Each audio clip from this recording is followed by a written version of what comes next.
Привіт, мої дорогенькі українці та україночки! Вітаю вас на каналі Кот Величі, і з вами я, Шомська Людмила.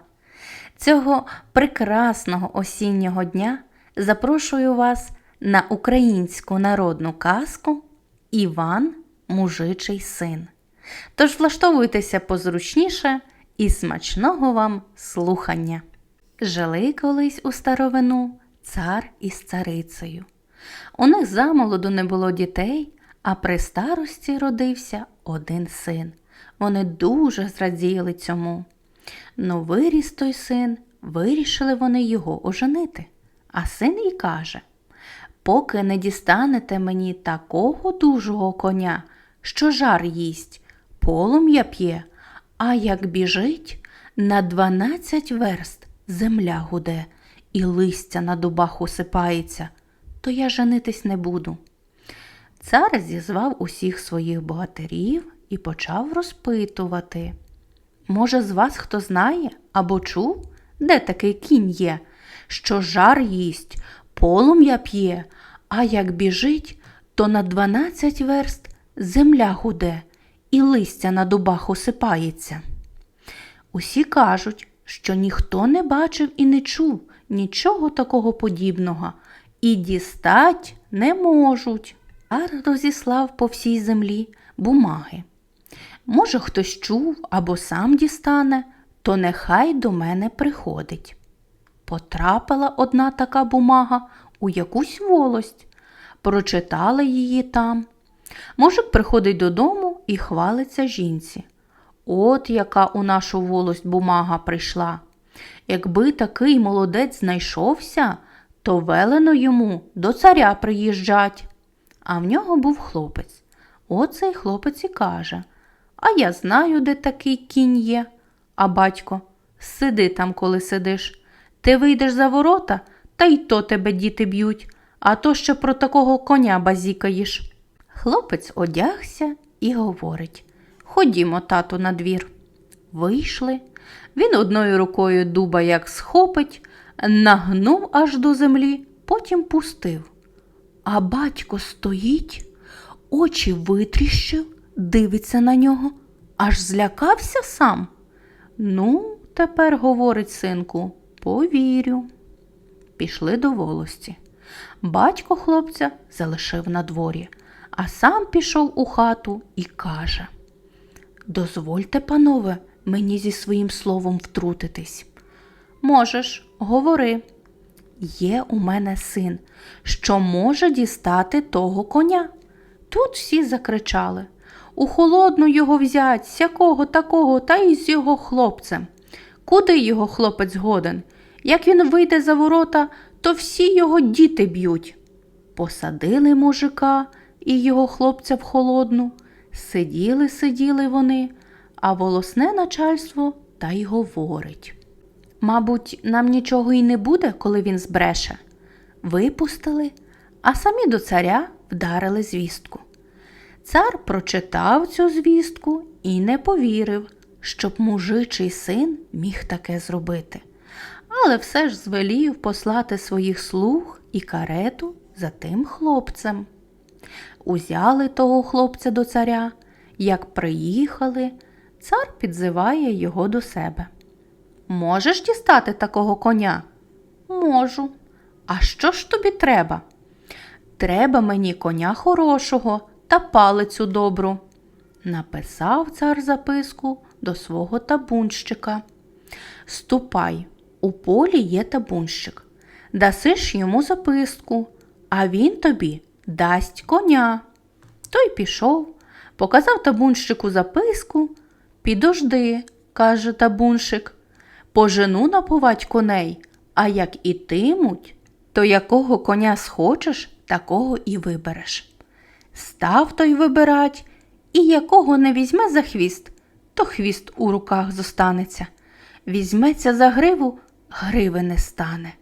Зняв 12 шкур, а коня не добрав собі. Та йде додому. Дивиться, хата обідрана. Там бідна бабуся жила, а тут якраз хмара на току збирається. Бабуся і просить: Поможи мені, хлопче, а то мені все ніхто не допомагає, і бідну мене минають. Накрив він шкурами її хату, щоб вона не протікала. Бабуся йому подякувала, він і пішов собі. Виходить цар і дивується, що хлопець коня собі не добрав. Іди, Іван, мужичий син, на конюшні, вибирай собі коня, може, там є тобі кінь. Той і пішов. На котрого руку не покладе, та кінь з усіх 4 і впаде. Нема коня, та й годі. Настала ніч, а хлопець, як вийшов у степ, як свиснув своїм богатирським посвистом, от і прибігає один кінь. Чого ж, хазяїне мій любий милий, звеш мене? Пора нам у путь дорогу вирушати. Ну, добре. Став він заводить цього коня у царській конюшні. Поламав усі двері й стіни порозвалював, на силу завів.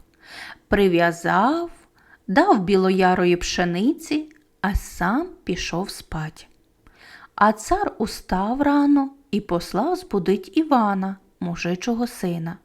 Чи не бачив у вісні, якого йому треба коня? Той говорить: в мене вже є кінь, на конюшні стоїть. Вийшли, подивилися, а цар аж злякався. Такий великий кінь. Ну, тепер зробіть мені палицю і привезіть з лісу на 2 парах волів. Привезли. Він підкинув її угору, сам ліг на 1,5 доби спати. Прокинувся, палиця ще досі летить. Він підставив мізинний палець, вона й на друзки розсипалась. Привезіть, говорить, мені на 4 парах волів, бо ця не гожа. Зрубали столітнього дуба, зробили палицю, привезли на 4 парах волів. Він підкинув угору, сам ліг на 3 доби спать. Прокинувся, чує, палиця досі гуде. От підставив він середній палець. Палиця вдарилась і на 1,5 аршина в землю вбилась. Ну, ця, каже, добра буде. Збирається в дорогу. Цар й каже: ну от, як дістанеш такого коня, то я тобі яку схочеш нагороду видам і ніколи ніякої кривди не чинитиму. Слово моє тверде. Поїхав хлопець, але цар все-таки не вірить, щоб якийсь то Іван, мужичий син, та коня такого сам дістав. Ну, і дав ще йому своїх богатирів, вже панської, а не мужицької крові. Наганяйте, каже їм цар. Іван, мужичий син, чує, земля двихтить. Це або змій летить, або якісь богатирі їдуть. Доїжджають, поздоровкались, а він і питає: хто ви такі? Це нас послав цар разом із тобою. Як же нам бути? Треба комусь із нас бути старшому, бо там ніякого порядку не буде. А треба, щоб ми комусь одному підкорялись. Ну, ці богатирі панської крові зразу ж один наперед другого. Я буду старшим. Ні, я буду старшим. А Іван, мужичий син, і каже: ні, не так. Давайте по дорозі палицю кидать. Чия далі впаде, той і буде старшим. Кинув один палицю по путі вперед. Їдуть день, їдуть другий, а палиці нема. На 3-й день бачать, лежить. Кинув другий, їдуть день, їдуть 2, їдуть 3, а палиці й досі нема. Знайшли аж через тиждень. Кинув Іван, мужичий син. Їдуть 1 тиждень, нема палиці. 2-й і 3-й тиждень, нема палиці. Це десь твою палицю проминули. Не може бути. Мабуть, моя палиця десь у гостях. Проїхали ще тиждень. Бачать, стоїть великий дім, мідна огорожа навколо, і веде до нього мідний міст. Дивляться, палиця через паркан перевалилася і ріг дому отбила. А в цьому домі жили страшні змії. Тільки їх дома не було. Воювали десь далеко. А говорить Іван, мужичий син, до одного богатиря панської крові: «Сьогодні ти підеш на міст, на варту, а ти, – каже другому, – ляжеш коло коней, а я ляжу в будинку». І наказав тому, що на мосту: «Гляди ж, брат, не спи, а стережи». Той ходив, а тому, що був з дороги, ліг і заснув на мосту. Коли Іван, мужичий син, прокинувся, бачить північ, пора йти. Одягся і пішов на міст. Дивиться, той спить. Слухає, земля двихтить, змій шестиголовий летить і говорить своєму коню: «Стій, не чмихай, проти нашої сили нема нічого, є тільки Іван, мужичий син. Але сюди і ворон кості його не занесе, бо він іще молодий». «Ворон кості не занесе, а добрий молодець сам зайде», – каже Іван, мужичий син. Ой, чи битися, чи миритися прийшов?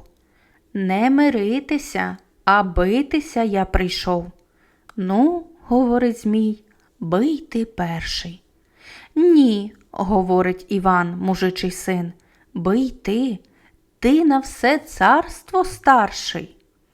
Шестиголовий змій як ударив, то Іван, мужичий син, тільки трішки з місця зрушився. А тоді, як ударив змія своєю палицею, то заразом 6 голів зніс. Посік його, спалив кості і на вітер попіл пустив, та й пішов додому. На ранок і питає того, що на мосту вартував: «А що, стеріг пильно?» «Так, стеріг, що мимо й птиця не пролетіла», – говорить на мосту. На другу ніч Іван, мужичий син, послав другого стерегти на мосту, а того на конюшню. І той заснув. Дивиться Іван, мужичий син, час іти. Пішов і став під мостом. Чує, земля гуде. Це 9-головий змій летить. «Стій!» – говорить змій до свого коня.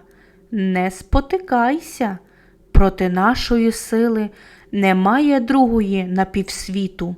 Є тільки Іван, мужичий син, ну, та сюди й ворон кості його не занесе». «Брешеш», – каже Іван, мужичий син, – «добрий молодець сам зайде». «Ой, чи битися, чи миритися зайшов?» «Не за тим добрий молодець зайшов, щоб миритися, а за тим, щоб битися». «Ну, бий ти». «Ні, бий ти, ти наполовину світу старший». Той змій 9-головий як ударив, так по кісточки Івана, мужичого сина, в землю та й увігнав. Але Іван, як ударив змія, заразом 7 голів одрубав. Другий раз замахнувся і останні 2 зрубав. Посік його тіло, спалив кістки та й попіл за вітром пустив.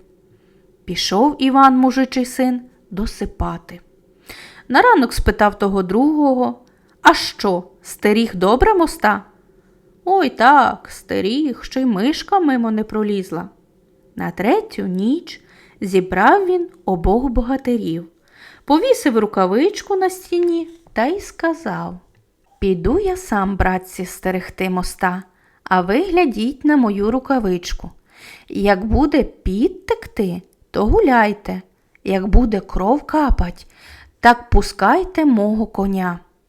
Став під мостом, опівночі чує: земля за 12 верст гуде, листя на дубах опадає. Це вже найстарший змій летить. На тому коні, що жар може їсти, а полум'я пити. Летить і говорить до свого коня: «Стій, не спотикайся, Проти нашої сили нема сили на всім світі. Є десь Іван, мужичий син. Ну, він іще малий. Йому тільки ще на печі сидіти. Сюди він не зайде, сюди і ворон його кості не занесе. А Іван, мужичий син, і каже: ворон кості то не занесе, а добрий молодець сам прийде. Що, будем битися чи миритися? Не за тим добрий молодець зайшов, щоб миритися, а за тим, щоб битися. Ну, бий, говорить Змій. Ні, ти бий, ти на всьому світі найдужчий. Як ударив Змій, то Іван, мужичий син, аж збілів. Бились, у Змія з 12 зосталось уже 3 голови, а Іван, мужичий син, уже по самий пояс у землю загнаний. От-от зовсім знеможеться. Слухай ти, говорить Змій, у тебе батько був. Був. Воли у нього були? Були. Орав він? Орав. А давав відпочивать? Давав. Ну, давай і ми відпочинемо. Іван, мужичий син, як став відпочивать, то кинув свою палицю і розбив конюшню. Тут його кінь вирвався, прибіг до нього, став землю одгрібать. А ті богатирі прокинулись і бачать, з рукавички кров іде. Але бояться йти виручати Івана, мужичого сина. Думають, для чого нам свої голови за нього підставляти? Кінь тим часом землю навколо Івана одгріб, тоді й говорить Іван, мужичий син, до Змія: аж тепер я тебе вб'ю. Змій і каже: ну добре, але я хочу тобі сказати перед смертю, ти хоч і візьмеш у мене цього чарівного коня, що цареві потрібний, але ти не доведеш його додому. Є у мене ще 3 сестри, і мати та батько, цар Ірод. От вони тебе все одно зі світу зживуть. Відрубав останні голови Іван, а сам задумався. А тим часом та бабуся, що він колись кінськими шкурами її хату укрив, почула, що на Івана біда насувається. Бо вона все знала, що на світі робиться, та й послала свого песика до Івана. А песик і каже йому: будете ви їхать додому, так пить захочете, що один до одного не зможете й слова промовить. Буде вам по праву руку криничка, вода, як скло чиста. Не пийте її, але ж вдарти по ній навхрест палицею, побачиш, що з неї вийде. Від'їдете далі, захочете їсти, стоятиме явір, під явором стіл, там лежатимуть паляниці, яблука і усякі напитки та наїдки. Не їжте, вдар навхрест, побачиш, що вийде з того. Проїдете далі, захочете спать, під явором стоятимуть ліжка. Не лягайте, вдар по них, побачиш, що буде. Вислухав Іван, подякував бабусиному песику, забрав того коня і разом з тими 2 богатирями поїхав додому. Їдуть, захотілось їм пити. Аж справді, над шляхом криничка праворуч. Ці 2 богатирі хотіли напитися. Ні, підождіть, говорить Іван, я подивлюся. Та як ударив по ній палицею, то кров так і потекла. А це Змієва сестра була у вигляді кринички. Поїхали далі. Зарубав Іван іще 2 сестер, що були у вигляді їжі та й ліжок. Далі оглянулися, хмара наступає попід небесами. Коли вони придивилися, аж це стара змія-мати женеться. Одна губа в неї аж попід небесами, а друга понад землею. Іван, мужичий син, і говорить: ех, давайте, братця, втрьох битися з нею, бо сам я її не подужаю. Але ті 2 полякались і не хочуть битися, тікають. Ну, Іван побачив, що тут нічого не вдіє сам, доведеться пропадати, думає собі. Але згадав, що тут недалеко, за горами, за лісами, є величезна кузня. От він пришпорив свого коня та й чимдуж до тієї кузні. Ну, а ці два богатирі теж за ним слідом, бо ж нікуди більше їм подітись. Підлітають до тієї кузні. «Отчиніть!» Ковалі очинили їм 12 дверей залізних. Вони влетіли, а двері самі собою зачинились. А змія сіла коло кузні і давай вогненним язиком двері пролизувати. Іван, мужичий син, бачить, що то не жарти, та й до ковалів. Миттю робіть плуга, та такого великого, щоб аж під стелю кузні, і робіть такі ж великі шипці. Ну, ковалі враз взялись за роботу, а змія все далі й далі пролизує. Вже тільки 3 дверей залишилось, а тут ковалі вже закінчили плуг і щипці. Пролизала змія останні двері, встромила голову, а тут Іван щипцями розжареними і здавив її за губу.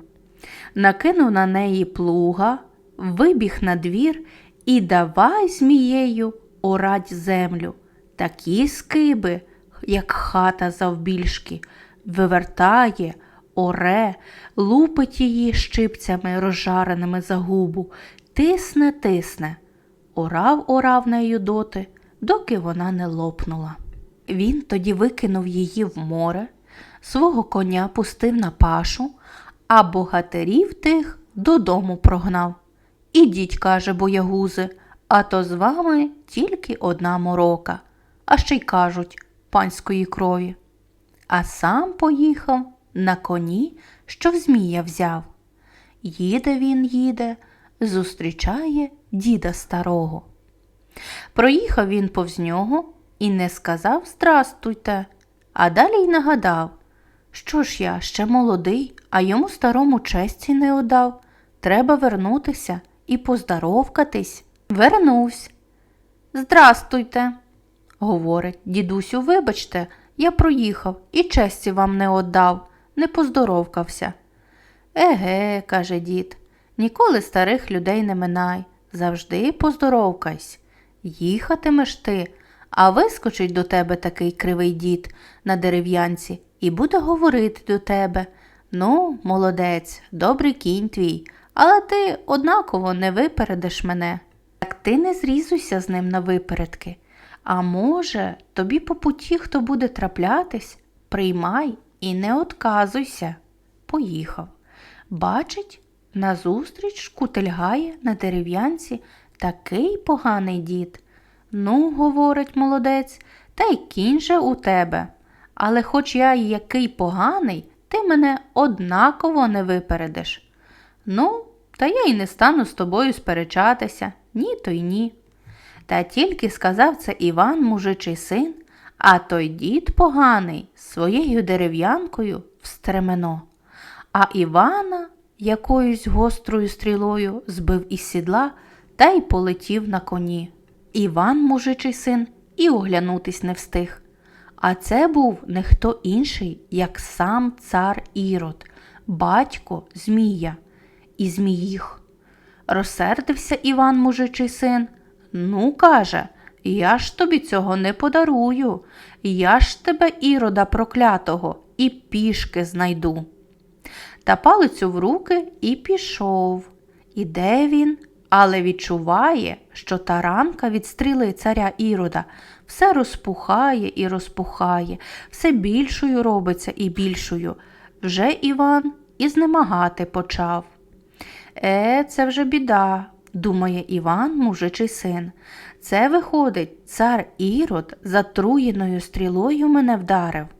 Пройшов ще трохи Іван, та вже й зовсім знеміг.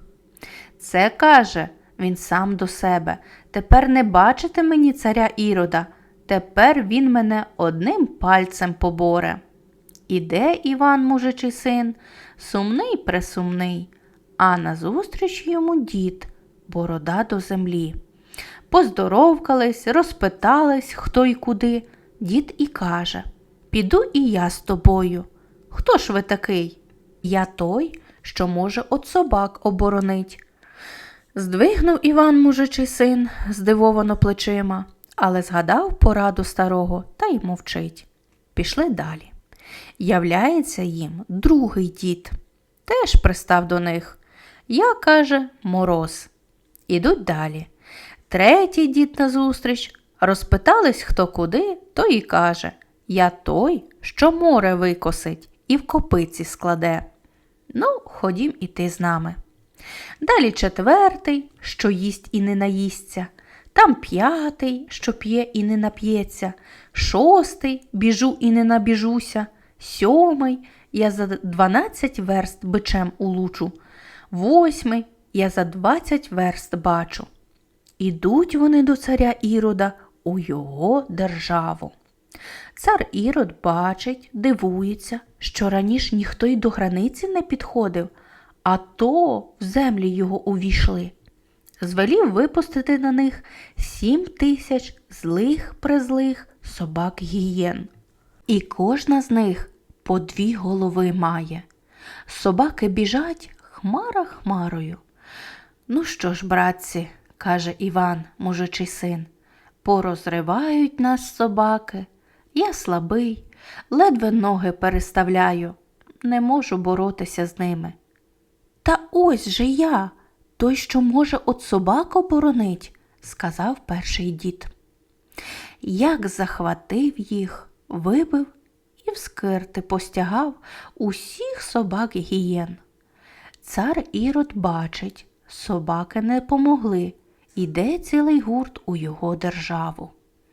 Підходять до його дому, війшли в його двір, під таке велике залізне склепіння, а воно, це склепіння, раз і закрило їх. І опинився Іван, мужичий син, зі своїми супутниками, ніби у великій залізній хаті.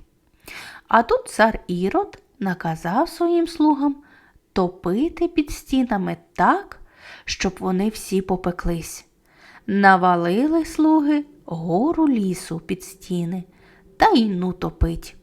Але Мороз дід, як почав пришкварювати, то на залізних стінах аж іній став.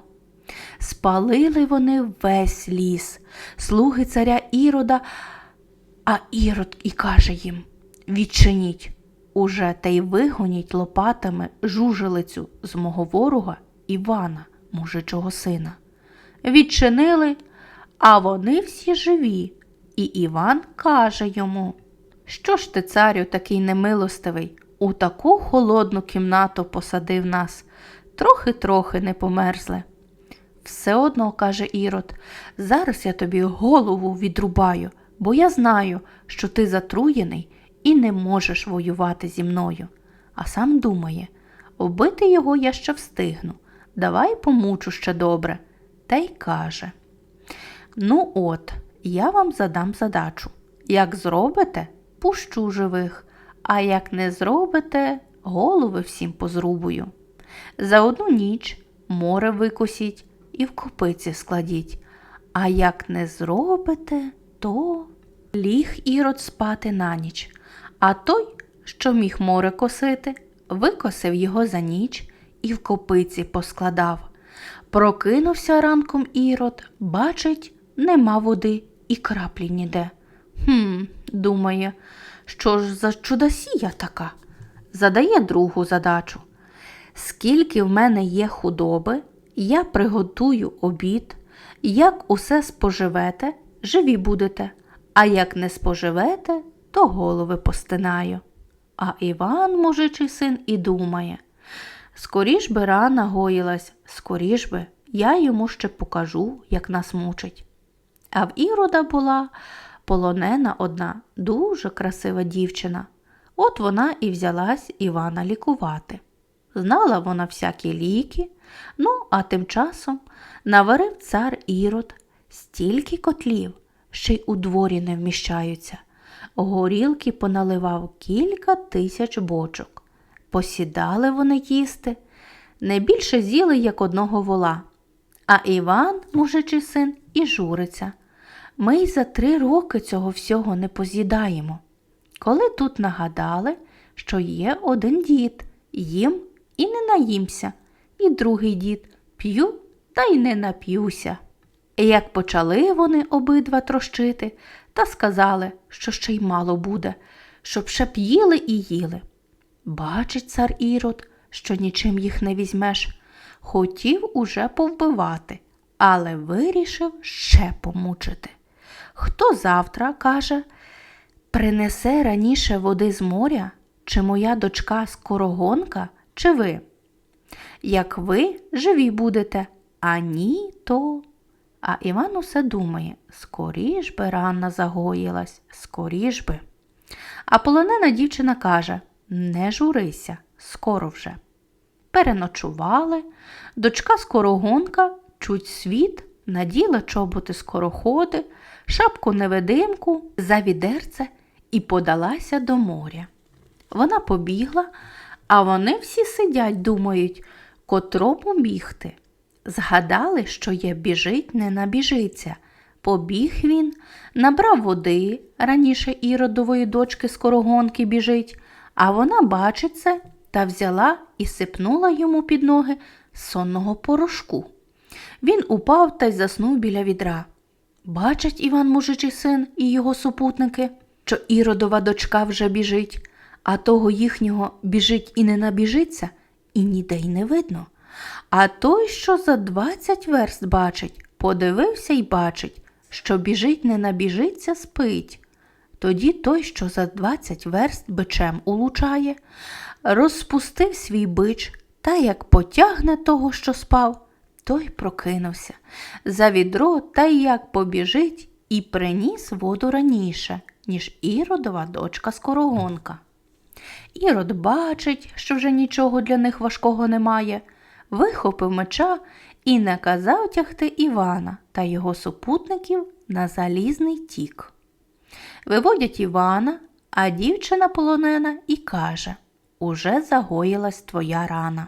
Вивели Івана, тільки хотів цар Ірод рубать, а Іван як схопить царя Ірода та як шпурне ним на гострий шпиль його замку, та цар Ірод так і здох.